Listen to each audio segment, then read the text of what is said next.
The newsday continues here on One News Now. I'm Riza Diaz. Nearly 1,000 persons deprived of liberty could be granted an executive clemency this holiday season. Justice Department Assistant Secretary Nico Clavano said they submit a list of PDLs for parole and probation administration each year. Now, those qualified for parole include elderly PDLs and those with disabilities. Executive clemency ranges from absolute to conditional pardon with or without conditions. I'm not particularly sure kung ano po yung number na binigay ngayon. But last year, it was an amount close to 1,000.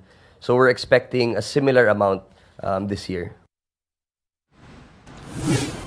The hosts of Sunshine Media Network International, or SMNI, are not accredited broadcasters. This was revealed in the hearing by the House Committee on Legislative Franchises on Thursday. Kakapisanan ng mga broadcaster ng Pilipinas, or KBP, said SMNI did not compel its anchors to attend a seminar on responsible broadcasting, which is a requirement for accreditation. Now, that includes the hosts of Laban Kasama ang Bayan, Eric Celis, and the former NTF-LCAC spokesperson Lorraine Badoy. Now, in one episode, they insinuated that Speaker Martin Romualdez has a travel fund worth 1.8 billion pesos. The KBP said Celis and Badoy violated the code of conduct for making this claim. Both Celis and Badoy have already apologized to Romualdez. Celis claimed he had two sources who tipped him about the travel fund, a Senate employee and a former member of the New People's Army. When pressed for names, Celis invoked the SOTO law, which gives legitimate journalists the right to protect confidential sources. Pwede nyo bang sabihin kung tiga saan yung staff na yon? Sa technical staff ko siya, staff ko siya ng isang senador, o basta empleyado siya ng gobyerno na tiga Senado? To satisfy po the minimum requirement of giving doon po nang sagot sa tanong ni Senior Deputy Speaker Gonzales, government employee po siya, nasa Senate, and upon consultation po sa ilang mga provision na tinitingnan ko dito sa batas that will cover the protection of the source of every journalist or reporter.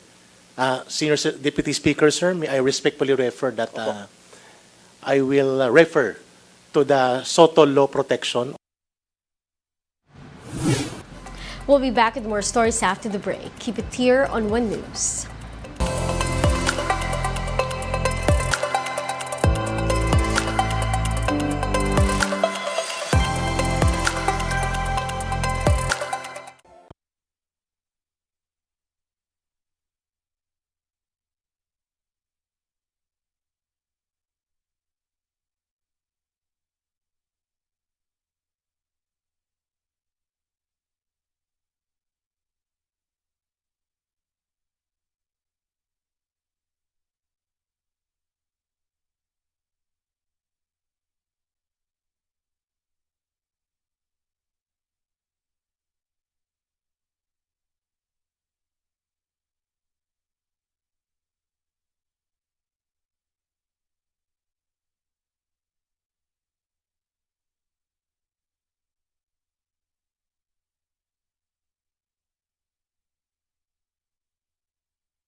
You're still watching One News Now. I'm Riza Diaz. Several parts of the world are experiencing unprecedented levels of drought, affecting whole economies and their agricultural capacities.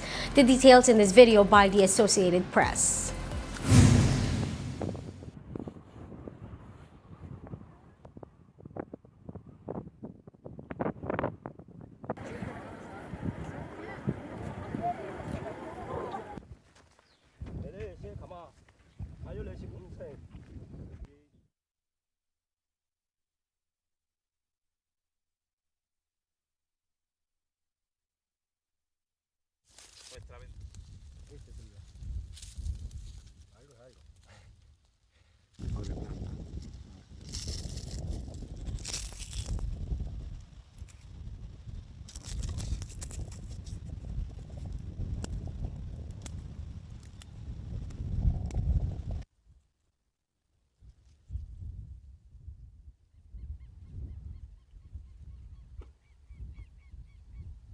What we are seeing, for example, is that 50 to 20% of population of China, which we know that when we think about the concrete numbers, we're talking about millions of people, are facing more frequent and moderated severe effects of drought. So this is to start seeing in China. What do we see on Europe? It's the effects on crops, for example, with a big amount of area affected by drought, and at the same time, this implies losing crops.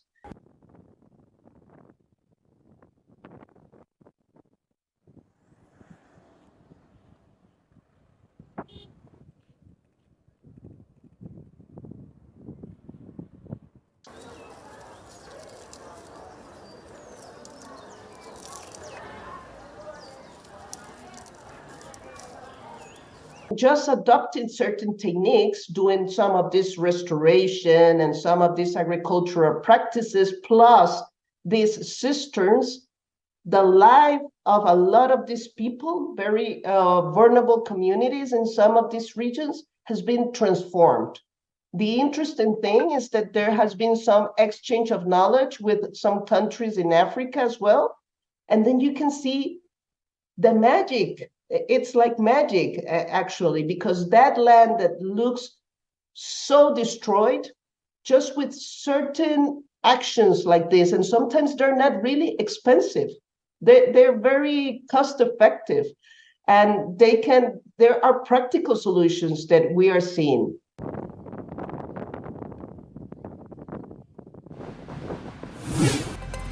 Let's take a quick look at other stories we're watching. The Immigration Bureau clarifies that investigators from the International Criminal Court are free to enter the country. Back in July, the ICC Appeals Chamber resumed its investigation on former President Rodrigo Duterte's war on drugs. Cybercrime-related cases are up by 400% this year, according to the Justice Department. These include cases of phishing, investment scams, and tax fraud. The agency said they will ramp up efforts to go after scammers. And actress Maja Salvador and husband Rambo Nunez are expecting their first child together. They announced the news in a holiday-themed video with the caption, "Christmas came early." And those are the top stories of the hour. Join us later at 10:45 in the morning as we continue to monitor the day's biggest stories. I'm Riza Diaz. We are One News.